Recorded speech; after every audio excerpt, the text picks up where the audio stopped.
Olá, povo de Deus, quinto domingo da Páscoa, 28 de abril de 2024.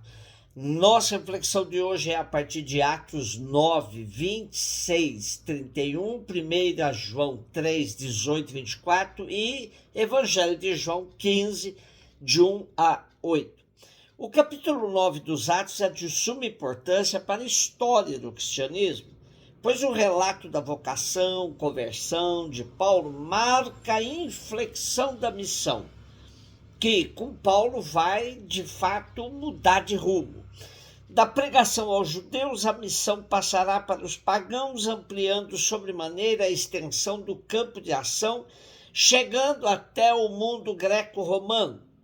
O trecho de hoje mostra a desconfiança da comunidade cristã de Jerusalém em relação a Paulo, o que é de fácil entendimento, pois Paulo era um perseguidor feroz dos cristãos. Acreditar na sua mudança não era nada fácil, pois parecia muito raro um caso como esse. Por outro lado, Paulo se esforçava por integrar-se na comunidade, o que mostra o valor que ele dava ao trabalho coletivo da evangelização. Fundamental foi o papel de Barnabé, que convence a comunidade a aceitar Paulo. Até hoje, precisamos de cristãos que façam esse mesmo papel de Barnabé, ou seja, atuem como integradores de novos elementos em nossas comunidades. A convicção de Paulo e sua firmeza na pregação suscitou a perseguição dos helenistas que queriam matá-lo, levando os irmãos da comunidade a protegê-lo, mandando para Cesareia e Tarso. Lucas termina esse relato de hoje, como é de seu costume, destacando a ação do Espírito Santo, que fazia crescer a comunidade, dando-lhe estabilidade para a continuidade da missão. Primeira carta de João 3, 18 e 24, por trás das palavras da primeira carta de João que estamos lendo, há um clima tenso provocado por pessoas que enchem a comunidade com suas teorias estranhas em relação à moral e, sobretudo, à encarnação de Jesus Cristo.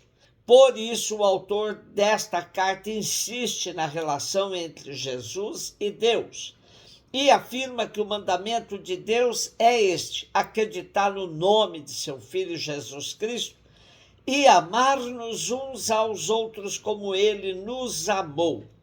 Os heréticos infiltrados na comunidade, advindos da seita gnóstica, desprezavam o mandamento do amor ao próximo e ficavam olhando para cima, dizendo que bastava o amor a Deus.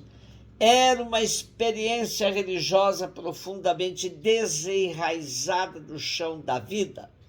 No pequeno trecho da carta que lemos hoje, aparecem 4 vezes o vocábulo mandamento, 2 vezes no plural, 2 vezes no singular. Mas não confundamos aqui, nada tem a ver com os 10 mandamentos, mas sim com o único mandamento do amor. E outra palavra constante que aparece aí é permanecer. Permanecer em Deus implica no relacionamento baseado no amor, e sabemos que permanecemos em Deus, pois o Espírito que Ele nos deu nos confiou em seu amor. Somente quem ama permanece em Deus. João 15, 1, 8. O capítulo 15 de João nos situa no contexto da despedida de Jesus, numa quinta-feira à noite em Jerusalém, na véspera da Páscoa, nos inícios da década de 30. Jesus está preparando seus discípulos para enfrentarem o momento da cruz e, sobretudo, para darem continuidade à missão. É a ceia da despedida. Tudo se passa ao redor de uma mesa. E sabemos que a refeição é de suma importância para os israelitas. Jesus sabe o que lhe espera, pois as autoridades judaicas já deram mostras do ódio que alimentavam contra ele. No discurso de hoje sobre a verdadeira videira, se sobressai a importância da vida em comunidade, permanecer unidos como os ramos numa videira, para que se possa produzir frutos. Comunidade alicerçada no amor e na assistência do Espírito Santo. O discurso de despedida de Jesus ocupa parte significativa do livro da glória, o segundo livro dentro do esquema do quarto evangelho. Começa no capítulo 13. Trigo, oliveira, figueira, videira fazem parte da vegetação de Israel e sempre são usadas como metáforas no Primeiro Testamento. E também por Jesus. Quando Jesus se serve da videira para falar com seus discípulos, toda uma tradição de Israel lhes vem à mente, pois os profetas já tinham feito esta relação: povo de Deus, Israel e videira. Todos sabemos que o fruto da videira é a uva e todos já experimentamos uvas doces e azedas. Quantas vezes cuidamos com todo carinho de uma videira, podamos na época certa, adubamos, protegemos das formigas podadeiras e no final ela dá uvas azedas. Essa comparação foi feita com o povo de Israel pelo profeta Jeremias, que reclamava da falta de fidelidade do povo em relação ao amor de Deus. E quando Jesus se apresenta como sendo a verdadeira videira, logo se deduz pelo contexto que aqui tem algo novo. É o novo povo de Deus, uma nova e eterna aliança.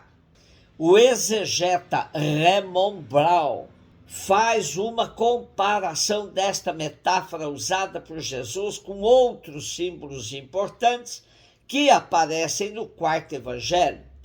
Do mesmo modo que Jesus é a fonte de água viva e o pão do céu que dá vida, também é a videira que comunica a vida. Até agora, as metáforas em que se expressava a ideia de receber de Jesus o dom da vida implicava ações externas. Tinha que beber a água, comer o pão da vida. As imagens que falamos usando a videira são mais íntimas. Corresponde ao tema geral da interiorização, que domina o último discurso de Jesus para ter na vida que permanecer em união. Há que permanecer em união com Jesus, do mesmo modo que os ramos estão unidos à videira. Beber a água, comer o pão eram símbolos da fé em Jesus.